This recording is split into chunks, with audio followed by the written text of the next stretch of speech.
তাড়াতাড়ি ফোন দিয়ে আসতে বলি তো আমি। আরে কি ব্যাপার, ছোট আবার কি দেখায় দিতেছে ওইদিকে? তাড়াতাড়ি গিয়ে দেখি তো ছোট কি দেখায় দিতেছে।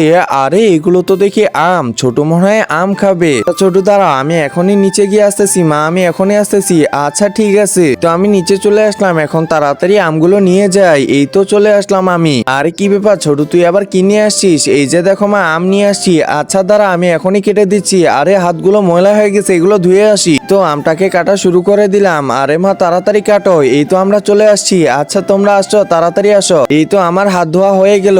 আরে এ কি, এতগুলো মানুষ কোথা থেকে আসলো? হ্যাঁ হ্যাঁ, তোমরা একদম ঠিকই বলছো। আরে আমগুলো খেয়ে ফেলছে দেখতেছি। একটু দেখো কত বড় আম খাচ্ছে, আবার আমার জন্য কেউই রাখলো না, আমি এখন কি খাবো? একজন মা কতটা আপন হয়ে থাকে, যার মানেই তাকে জিজ্ঞাসা করে দেখো। তো দেখা যাক বন্ধুরা, এই মায়ের জন্য কে ভিডিওটিতে লাইক এন্ড সাবস্ক্রাইব করে। আর যারা মাকে ভালোবাসো না, তারা ভিডিওটি থেকে দূরে থাকো। কি যে করবো কিছু তো বুঝতে পারতেছি না। এই ছোট, এই যে নাও আম, তাড়াতাড়ি খেয়ে নাও। আচ্ছা ঠিক আছে, আমি এখনই খেয়ে নিচ্ছি। আচ্ছা তাহলে।